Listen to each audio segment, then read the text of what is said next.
So, February, right smack in the middle almost. And it's both Black History Month and National Heart Health Month. So today, we're going to talk about love. Now, National Heart Health Month is really about the physical heart, but my talk isn't really about that. My talk is about how we love ourselves and how we love each other.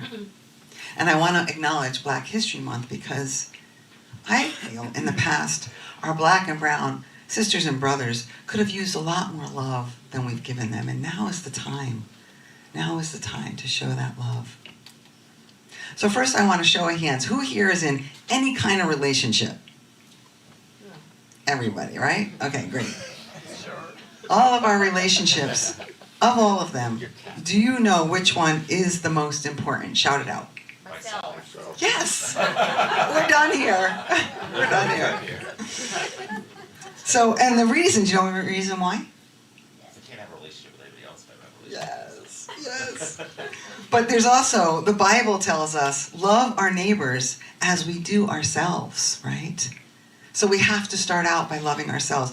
And we can't love anybody else more than we love ourselves. That's the second part of it. I used to think I could love somebody more than I love myself. No, we can't. It comes out ultimately. I used to think, because I was doing all this stuff for this person, it showed my love. Well, it was just codependence, right? It was just like I was going to feel good about myself because I was doing all this stuff. Ended up becoming resentful and ugly, but it's okay now. I'm better. I work on it every day. But loving ourselves may be difficult, so we tend to look to others to love us, thinking this will make us whole, but it doesn't work that way. Now, in her book, Finding Your Way, which is a great book by our Reverend Arlene, shares how relationships are crucial because they act as a mirror and they make us look at things we would be able to ignore if we were not in a relationship. I remember one of my friends, my dear, dear friend, Hope, I'd be in a relationship and I'd be miserable, it'd be awful. And then I'd break up and I'd be wonderful. And she would always say to me, what happens to you when you get in a relationship? Like, why do you go down the tubes the way you do? And it took, she said it in such a loving way and she really helped me work through that. But it was really that I gave myself up, thinking that if I gave myself up, how could they not love me? And it just didn't work. So it's this information that actually helps us to love ourselves.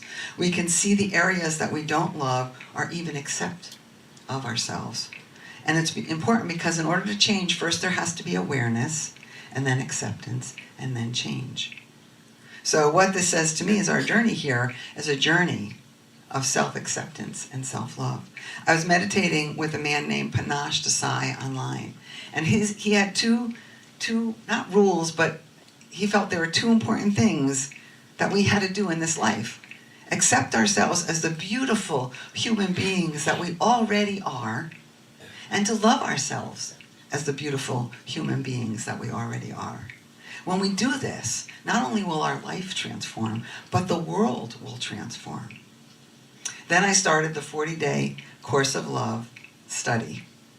And the first week was all about acceptance. Acceptance, Jesus, accepting ourselves, accepting abundance. I was like, okay, what else? What else? Can we move on from here? But all of our past moments that sometimes we feel embarrassed about or ashamed of, they actually brought us to where we are today. They made us who we are. So the best thing that we could do is embrace it, accept it, and love it. The actions that we have done cannot be undone. And unconditional acceptance is required. Now, we have another simple but not necessarily easy task. We have our 5 principles, Unity's 5 principles. The first one is there is only one presence and one power, active as the universe and as my life, God the good. Okay, I could do that. But it's the second one that says, our essence is of God, therefore we are inherently good. Now, if I really lived that, if I believed that, how could I not love myself, right? But there are moments that I don't love myself. There are moments that I forget. So, if you want to stop suffering on this planet, then start accepting and loving yourself. There is an innate power that dwells within you and I and everybody. And then Once we embrace that, and once we accept that, our life will change. I'm going to say that a lot. Because you don't really get something until you've heard it 7 times and you can actually repeat it. So I'm going to repeat myself a lot today. Because I think it's important. We need love in the world today. We always did, but right now, more so. We also are reminded every week when we light the Christ candle, right? That Christ candle reminds us that God's potential is in each and every one of us. Our limitlessness exists in us all the time. So in addition to the 5 principles, there are other faith traditions that have other messages. God, guru, and self are one. That's a Hindu saying. Jesus said, I and my Father are one. How does this get lost in translation? It sounds pretty clear to me. It kind of reminds me when I journaled that time. I said, okay, God, why am I shaking so much? And what came through was, be the minister you came here to be. And I'm like, I don't know what that means. So it took me a couple of years to catch up to what that meant. But, the messages are very clear. But it's our own perception or visions that don't want to see it. This is our destiny. To fully embrace ourselves and to love, even if and when we all do this, we would not want to take any more classes. If we were to love ourselves, we wouldn't need to take any more classes. We wouldn't need to go to therapy. We wouldn't need any more workshops. We wouldn't need church as it is today. We'd come to church and just celebrate all of our sharing and all of our love.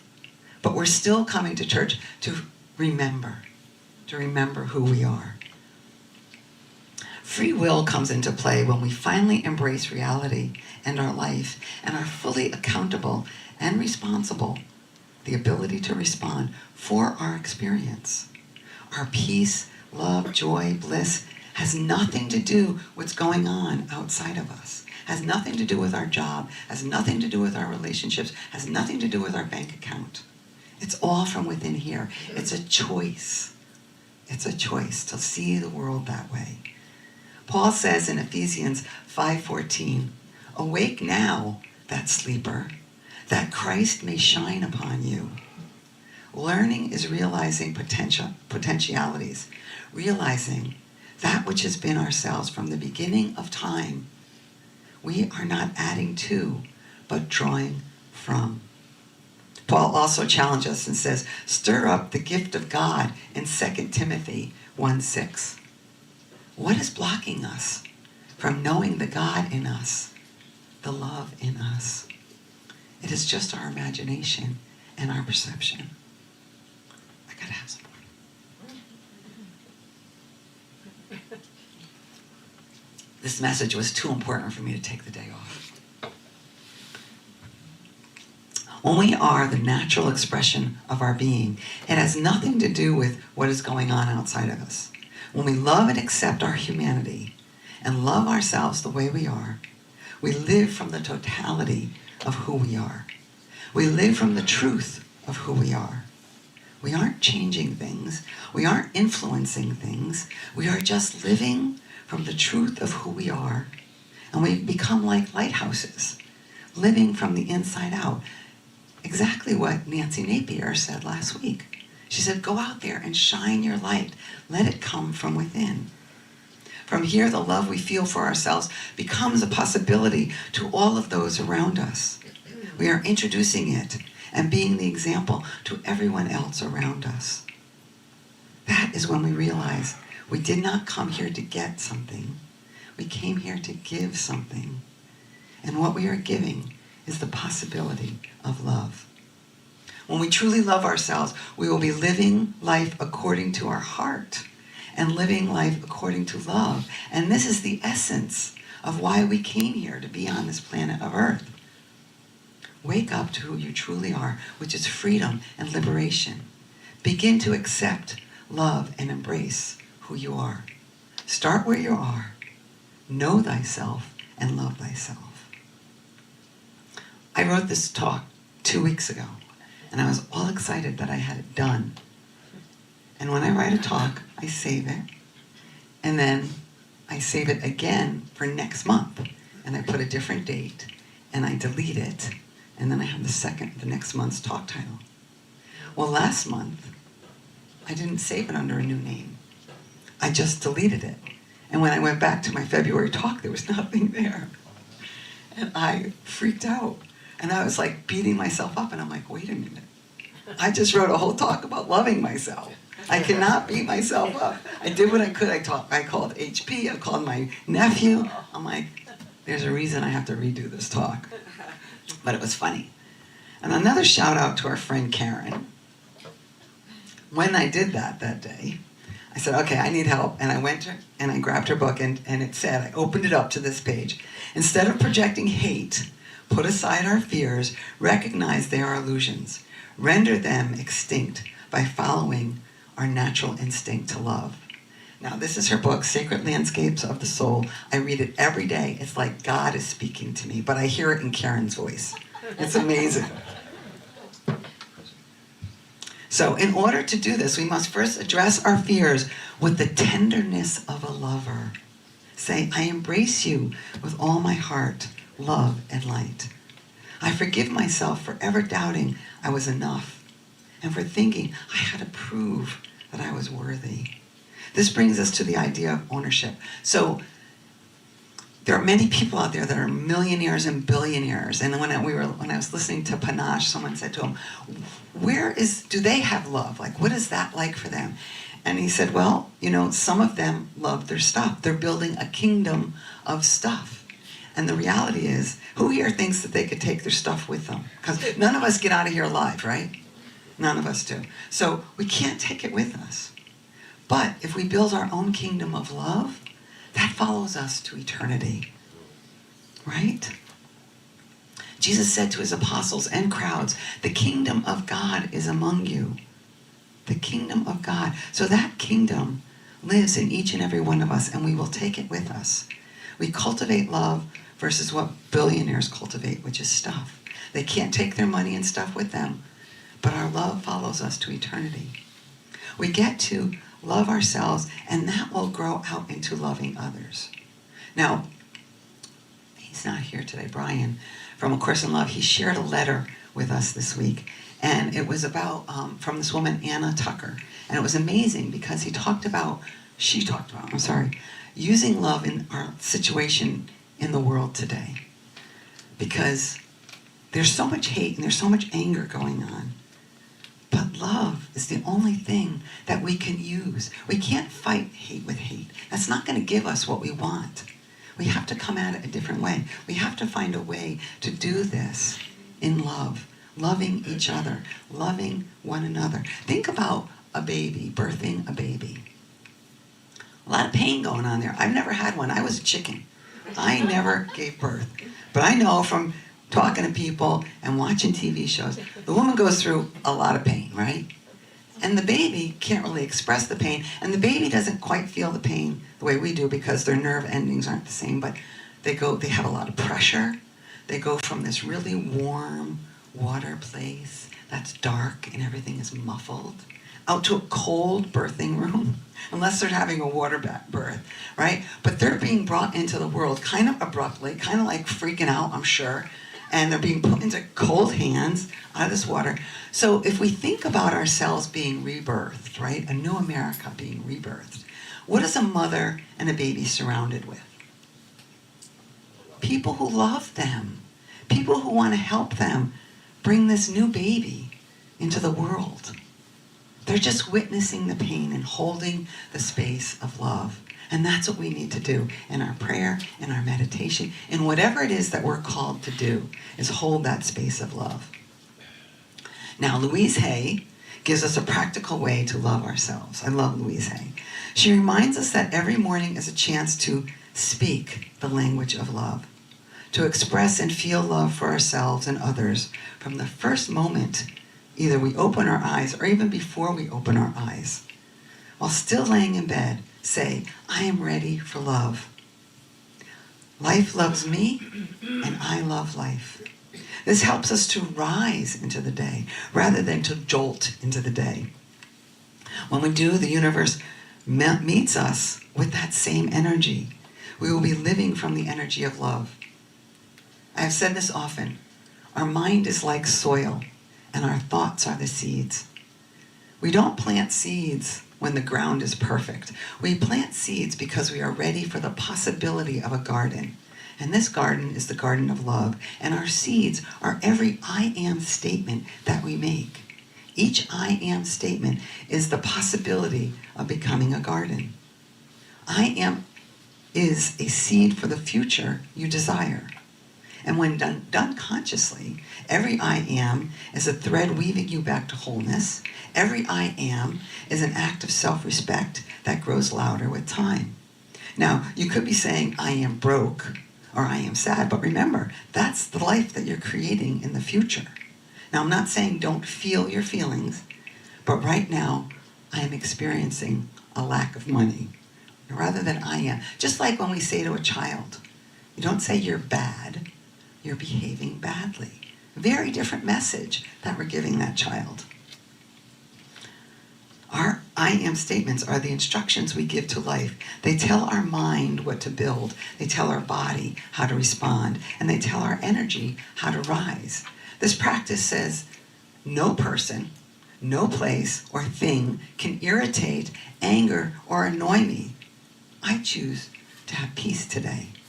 You're saying, I will not hand my serenity over to the first inconvenience that happens. I will not abandon myself just because someone else forgot to be kind. Love begins as a choice long before it becomes a habit. When we begin our day with love, the day unfolds with a calmer lens. We hear differently, we act differently, life responds differently. When we say, I welcome love into my life, we are giving permission for good things to arrive, even when we don't know how they'll get to us. We are saying, I am open, I am receptive, I will not block my blessings with fear. When we say, I experience love wherever I go, we are agreeing to look at the world and ourselves through softer eyes. We are inviting tenderness into the way we walk, the way we live, the way we receive. When we carry love, we see love. When we see love, we create more of it, just by existing. When we say, I release all drama in my life, we are not declaring war on other people. We are declaring peace for ourselves. This is a very loving way we can do for ourselves and the world. Mother Teresa always says, I will not go to a protest against peace. No, I'm sorry, that's not what she said. I will not go to a protest against war, but I will go to a peace rally. So she just switched it around. Same thing, but it's just a different perspective. Why this matters so deeply is because words are not just sounds, they are vibrations. They shape our chemistry, our emotions, our expectations. They signal our subconscious. When we speak I am, we are speaking to every part of ourselves, every part that has ever been hurt, every part that has ever doubted, every part that has longed for healing. We are saying, come home. It is safe now. Every I am is a direction we give our life, and our life listens. This is the power of I am affirmations. They are invitations to return to our truth. They are declarations that remind us of who we really are, beneath the fear, beneath the noise, beneath the old conditioning.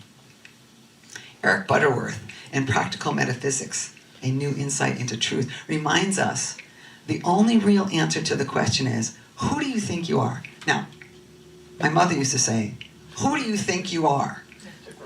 In a very different way. And I'd be like, I don't know.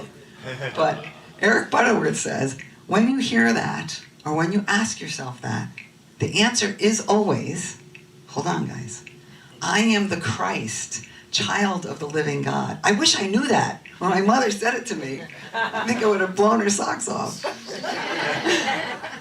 I am the God self, expressing as me. How can I really be anything but love? The affirmation, I experience love everywhere I go, will always bring a shift because love is not something to search for. Love is something we carry. It is who we are in the essence. When we walk with this love in our hearts, love and compassion will find its way to us. When we choose to see kindness, kindness recognizes us. Love is always looking for a place to land. When we carry love within us and share it with abandon, it comes back to us. Love will show up in many forms, in the cashier, in someone holding the door, in the lessons that redirect your path, and the challenges that strengthen your heart. Now, love may not always be gentle, but it is always healing. When we decide to live from this place of love, we are limitless. Love ourselves exactly as we are. Love our humanness. Love where you are now. This brings us back to acceptance. Again, outside circumstances do not matter. The job, the bank account, when the relationship will get better, when the body looks or feels different, when the fear goes away. None of that matters. It comes from within. Life does not respond to what we want. Life responds to what we are vibrating. This is the language that the universe understands. So if we're struggling, the life is going to see that. The universe is going to see that and give us more of that.